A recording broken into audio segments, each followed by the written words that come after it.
Hey everyone, welcome back to my craft room. If you're new here, my name is Enid and this is part 4 of my bee journal series.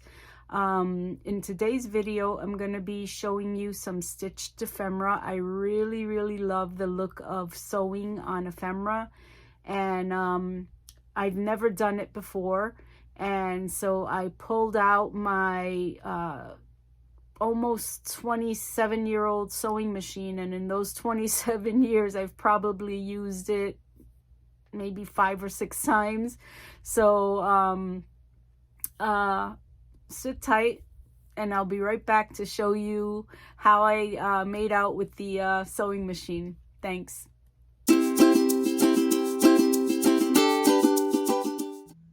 So I'm really inspired by journal makers who incorporate sewing into their ephemera. So I thought I would give it a whirl, and I'm gonna just use a couple of blank oh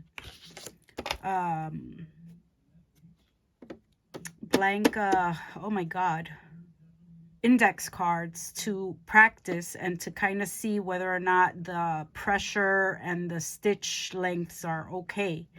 So I've never or I haven't used my machine in a very long time, and I used it to sew the cover on the journal cover on, and then I covered my horrible sewing with the lace. But let's give this a try. Let's see. There you go. You see, I'm no good, and something went wrong. Something broke. So let me just lift this up and see. Well, it's still threaded and the bobbin is still there, so nothing broke. But I don't know why it skipped a couple of stitches. I probably went too fast. So, and this is in no way a tutorial. This is more of, if I can do it, you can do it. But there's going to be a lot of trial and error involved. So let's see if I can make these stitches a little bit tighter. Going down to a 2 on my machine. I had it on a 4, and that's why these stitches were so wide. So let me see if I bring it down to a 2, and then maybe if I go a little slower. I don't know why it's skipping. Okay. Unless that's the design of it, but it can't be.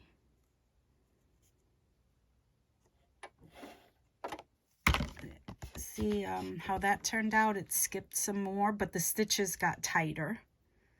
So I still have my bobbin, and my needle is still threaded. So the thread is not breaking. I'm just not sure why it's not grabbing. Let me just bring this back down to a 1 because I would like the stitch a little bit tighter. And let's give that a try. I think I got a little bit better on being straight.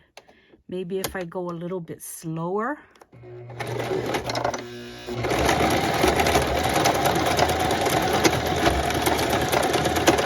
Oh, that got stuck. That got completely stuck, and it tore up the paper.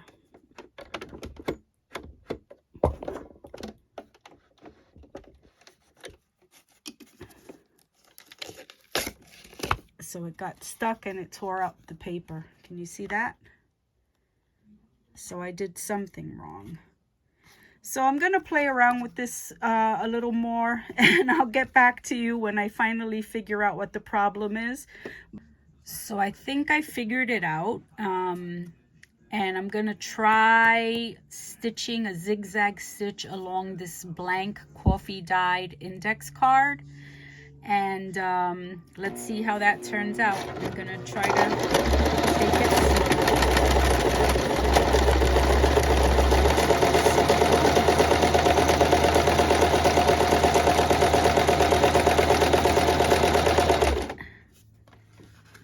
Okay, it skipped a couple of stitches, but I'm gonna try that again.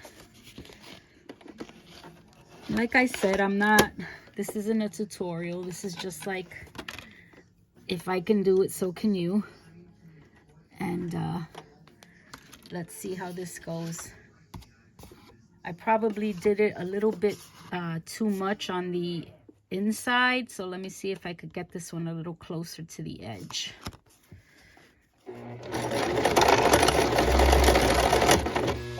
Oh, the thread got jammed. Hold on. I figured out what was wrong with the machine. Apparently the needle that was on the machine, since I had used it many years ago, was a heavy duty needle, and it's too aggressive for the paper. So it was just breaking the paper, and the holes were so big the thread would just come out of it. Anyway, so I bought new needles. I changed the needle out to a much thinner needle. I forgot what the number of it was. And then I tried sewing again, and everything worked. I had to mess around with the tension and the measurements to see what gave me what kind of stitch. And I also was making a mistake with threading the machine, so I corrected that mistake as well. And things seem to be going okay, but let's give it a shot and see what we get. Anyway, I also made this little card for myself, and I wrote what tension and what length of stitch I used to get what result. And it looks like the first two, the result was pretty similar, whether the tension was 1 or 2, but the length was 1 on each, and the results were similar. And then when I up the tension to 2 and the length to 2, I got a wider stitch. And then when the tension was 2 and the length was 3, the spacing between the stitches was even wider. And then tension 3 and the stitch length 4 was this huge one. So right now I'm going to use tension 1 and length 1, because I want to try to get that small stitch that, and let's see if I can get that to happen. Anyway, so here goes. Let's give it a shot.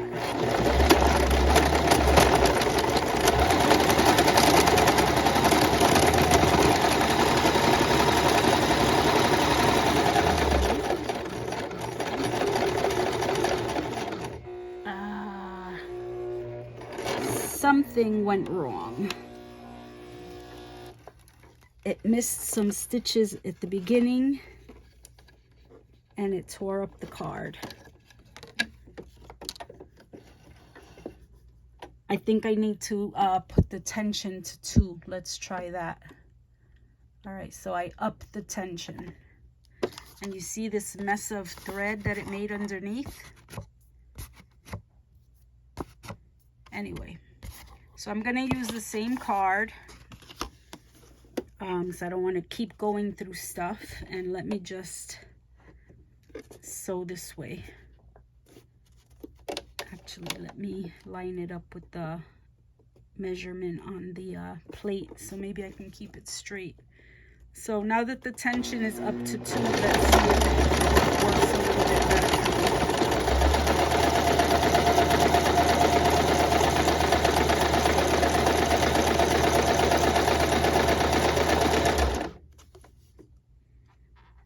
Yeah, I think the problem was the tension.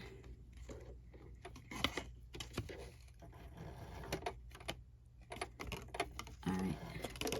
Now, at some point, I guess I'll get good enough at this where I can continue to sew. I missed a stitch here somehow. So let's see if we can get the other side.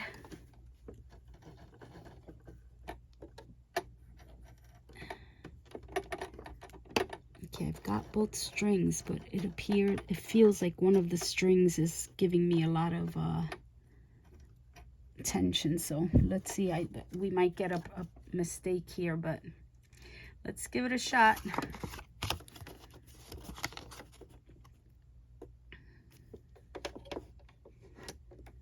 Okay, here we go.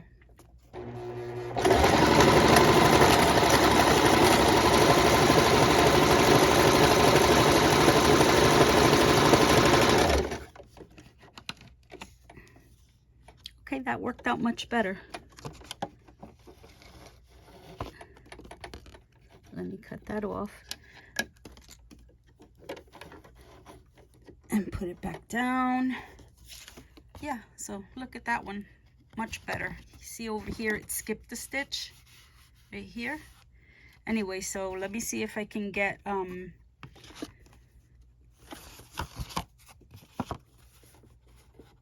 the let me actually trim this card. Sorry, I'll be right back.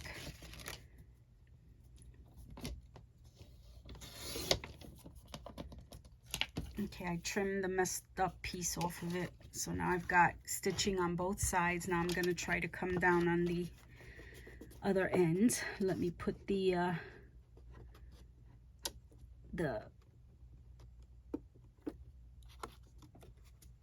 foot.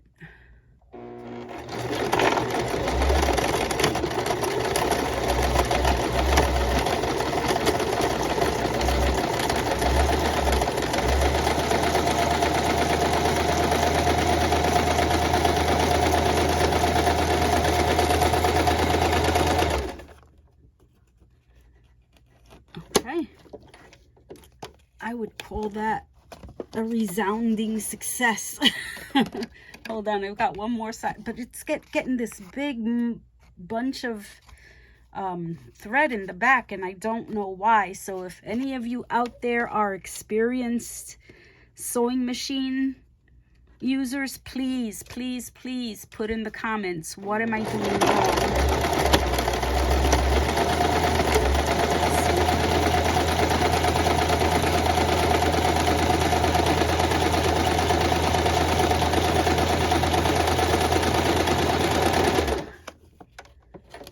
Okay, so I know usually people decorate their cards and then sew them, but with this card, I'm gonna, now that it's sewn, I'll decorate it afterwards. And I've got some a sewn journal card, so I'm so proud of myself. Anyway, here is my very first journal card that I have used stitching on. Okay, so it literally took me maybe 3 or 4 hours a day over a period of 4 or 5 days to finally be able to get some stitching done on my ephemera, which I'm going to go ahead and show you now. I'm going to start off with the first card that I sewed on the video. So since it had this mess of stitching on the back, this is that very first coffee dyed card. What I did was I used a bee background stamp to put on it, and then I just added just 3 little pieces of ephemera and called it a day. And because it has all of that stitching mess in the back, I'm gonna wind up using this as a side tuck. So I'll just put it in the journal as a side tuck, but as you can see, it has the stitching all around it. And then this is one of the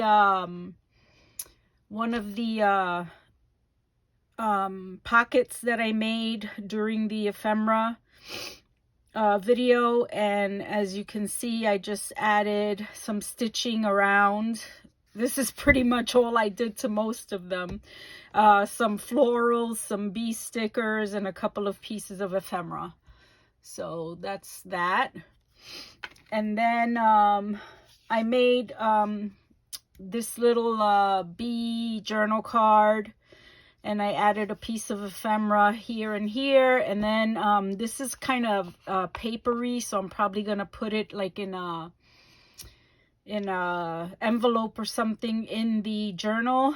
But I did a little bit of stitching right there, if you'll notice, right on that piece of ephemera. And then I did a couple of tags. This is the first tag that I sewed, did some stitching on. that I experimented with. I hope you can see it. It's a long tag. So I stitched all around it, and I was not able to stitch around here in any clean manner whatsoever. It was a mess. So what I did was I put the bee and some of this honeycomb to try to hide that stitching on the top. And then in the back, I added a little flower, and here the stitching was all wonky, so I added that hope. And again, this has some messy stitching, and I figured out why this was happening to me, by the way. I figured it out, why all of this was happening. I was starting to stitch. I was putting the presser foot down before the piece of ephemera was actually like under the needle, and so it was stitching before it actually got to the piece of ephemera, and that's what was causing all of the thread to bulk up in the machine and eventually onto the ephemera. So this is another little tag that I had made, and I figured out how to make that zigzag stitch a lot smaller, so I was able to do a small zigzag stitch on this. I added the floral and one little piece of ephemera, a couple of little bee stickers, and called it a day. Oh, and I added a little butterfly on the back. I was like, can I add a butterfly in a bee journal? And I said, yep, they're both insects, why not? So then here is another journal card that I made. I had corner rounded all of the ephemera that I made, all of the journal cards, and there was no way I was going to be able to stitch around it. I mean, I have to do a lot of practicing before I get there. So I just added a little zigzag feature at the top, a couple of pieces of ephemera, and some florals. So I did that. And then here's another one of the journal cards that I made. Again, I just added some ephemera, some little pieces, a butterfly, a bee sticker, and then I did a feature of zigzag on the side. So, because I wanted to try to bring a little bit of stitching into all, if not most, of the ephemera. And then here's another little journal card that I made. And this one, I just added a little zigzag feature right here, added the butterfly. One of the tags that I had made, and another piece of ephemera up here, and collaged that yellow piece of paper on top. So that was this one. And then this is a snippet, like, or belly band that I had made a while ago in one of my other videos pre-bee journal. So I just added 1, 2, 3, 4 little bee stickers, and I did a little zigzag on the top and again on the bottom. So that's a little belly band that I plan to use in the journal as well. So this is an older piece of ephemera that I had made a while ago. And then this is one of the larger pockets that I had made, like a side pocket that I'm gonna use. And again, I just added the little number, some florals, and this fussy cut butterfly. I have been having a really hard time finding butterfly images. I went on the internet and I Googled like free bee images, and really didn't come up with much. And I don't want to, there's plenty of bee images, but I don't want to take stuff that doesn't say, you know, it's free or whatever. And then finally, this is the last piece of ephemera that I've stitched on so far. And what I did was I took a piece of the honeycomb paper that I had, and I put a piece of plastic from some packaging that I had that some stamps came in, and I stitched the zigzag around, and then I just plan to put journal card inside of it and stick it inside of the journal somewhere.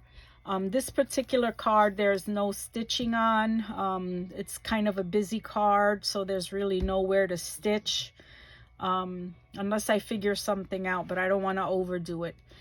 Anyway, this is the ephemera that I've stitched on so far. I still have a long way to go, because I made the journal with a lot of pages in the signatures, so I don't think this is a journal that I will finish on screen, or finish, you know, in this video series. The next video series will be some decorating, and then I think over a period of time, as I continue to make ephemera or pieces, pockets and journal cards and all kinds of things, over a period of time, we'll revisit the journal until it's complete. So I hope you guys enjoyed this. It was a lot of hard work, a lot of reading manuals, looking at videos, and then since my machine is it's a Kenmore, and I probably purchased it around 1996 or 97, I think, or maybe even 94, because the first house that we bought had these really awkward windows in the basement, and I couldn't find any curtains for it, so I decided to buy a machine. And just the same as it happened now, it took me a week or two to figure out how to finally just sew a hem. So yeah, I'm back. I'm getting reacquainted with the machine, and I'm glad, and I intend to use it more frequently going forward. So I hope you enjoyed today's video. As I said a couple of times in the video, this is by no means a tutorial. This was just kind of showing you what happened during my process.